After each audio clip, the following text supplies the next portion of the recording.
जय बाबा नीम करोली, जय श्री राम। दुर्गम काज जगत के जेते, सुगम अनुग्रह तुमरे तेते। राम दुआरे तुम रखवारे, होत न आज्ञा बिनु पैसारे। अर्थात संसार में जितने भी कठिन से कठिन काम हो, हे हनुमान जी, वो आपकी कृपा से सहज हो जाते हैं। श्री रामचंद्र जी के द्वार के आप रखवाले हैं, जिसमें आपकी आज्ञा बिना किसी को प्रवेश नहीं मिलता। अर्थात आपकी प्रसन्नता के बिना राम कृपा दुर्लभ है। जय श्री राम। बाबा के भक्तजनों, आज हम बाबा के कुछ ऐसे प्रसंग सुनेंगे जो ये प्रमाणित करता है कि बाबा एक जगह पर कई भक्तों के साथ होते थे और सबको लगता था कि बाबा हमारे साथ हैं। एक बार की बात है, महाराज जी अपने किसी भक्त के यहाँ ठहरे हुए थे। उन्होंने अपने भक्त से कहा कि मेरे कमरे के बाहर ताला लगा दीजिए। कमरे के बाहर ताला लगा दिया गया। अब उस कमरे में कई खिड़कियां थी, जिनमें मोटे मोटे लोहे के सखीचे लगे हुए थे। थोड़ी देर के बाद वहाँ एक और भक्त आ पहुंचा और उसने आते ही पूछा, महाराज जी कहाँ जा रहे थे? महाराज जी जिनके घर ठहरे हुए थे, उन्होंने उत्तर दिया, क्या कहा? वे तो कमरे में बंद हैं, वो तो कहीं नहीं जा रहे हैं। तो जो व्यक्ति घर में प्रवेश हुआ था उसने कहा, नहीं, ऐसा नहीं हो सकता। मैंने उन्हें अभी रिक्शे पर बैठे हुए उस तरफ जाते हुए देखा है। उनकी बहन ने उसी समय महाराज जी का स्वागत किया। महाराज जी ने कहा, मैं खिचड़ी खाऊंगा। मेरी तबीयत आज कुछ ढीली है, इसलिए आज मैं केवल खिचड़ी ही खाऊंगा। और जिनका घर था, उन सज्जन ने जब अपने कमरे का ताला खोला और देखा तो कमरा खाली था। महाराज जी उसमें नहीं थे। कमरे की खिड़कियों के सखीचे भी सही सलामत थे। उन्होंने कमरे को फिर बंद करके उसी प्रकार ताला लगा दिया। बाबा की प्यारे भक्तों, आपको यकीन नहीं होगा कि 1 घंटे के बाद कमरे के अंदर से खटखट का शब्द सुनाई पड़ा और इस बार जब ताला खोला गया तो महाराज जी अंदर कमरे में विराजमान थे। ऐसी अद्भुत लीला रचते थे बाबा। ऐसे एक बार की बात है, कानपुर के निकट पनकी में महाराज जी के भक्तों ने हनुमान जी का मंदिर बनाया था। वहाँ मूर्ति की प्राण प्रतिष्ठा कुछ ही दिनों में होने वाली थी। महाराज जी उन दिनों इलाहाबाद में ठहरे हुए थे और उन्होंने सबसे कह रखा था कि मैं समारोह में उपस्थित नहीं होऊंगा। अब इलाहाबाद में सुबह सुबह महाराज जी जिनके यहाँ ठहरे हुए थे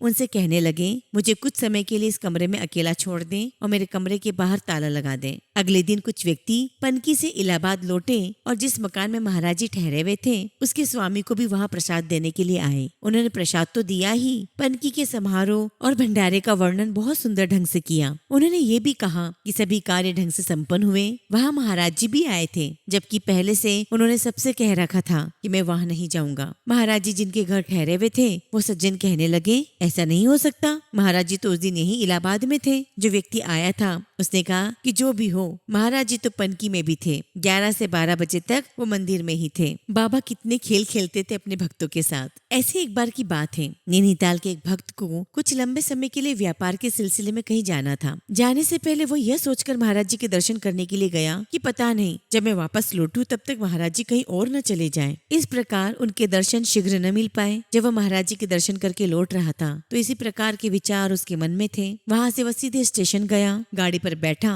और गाड़ी चल दी और कई स्टेशनों पर रुकते हुए वो आगे बढ़ने लगी। फिर एक स्टेशन पर वो पानी लेने के लिए जैसे ही उतरा तो किसी ने बताया कि सामने नीम करोली बाबा बैठे हुए हैं। भक्त बड़ा हैरान हुआ और उसने सोचा कि मैं तो उन्हें अभी नैनीताल में छोड़कर आ रहा हूँ, यह कैसे संभव है। फिर वह दूसरे प्लेटफॉर्म पर गया और देखा कि महाराज जी भक्तों से घिरे हुए बैठे हैं। अनेक लोगों ने महाराज जी से बातें भी की। तब महाराज जी ने कहा, जल्दी से अपनी गाड़ी पर जाओ, नहीं तो गाड़ी चल देगी, गाड़ी चलने का समय हो गया है। जब वह भक्त अपनी यात्रा समाप्त करके नैनीताल पहुंचा तो महाराज जी तब भी वहाँ थे। सच तो यह है कि इस बीच महाराज जी नैनीताल से बाहर गए ही नहीं थे। और ऐसी एक सुंदर घटना 14 जनवरी 1965 की है। मुखर्जी दादा के घर में एक बड़ा सा पूजा घर है। उस पूजा घर में एक अलमारी है जिसमें पैरों के निशान दिखाई दिए। उन लोगों का ऐसा विश्वास था कि चरण चिन्ह महाराज जी के ही हैं। तब से वे प्रतिवर्ष 14 जनवरी को वहाँ भंडारा करते हैं। जब महाराज जी का सामना हुआ तो उनसे पद चिन्हों के बारे में पूछा गया। महाराज जी ने कहा, मैं वहाँ गया था और मुझे देख लिया गया था। डॉक्टर रिचर्ड अमेरिका में एक नोबेल पुरस्कार विजेता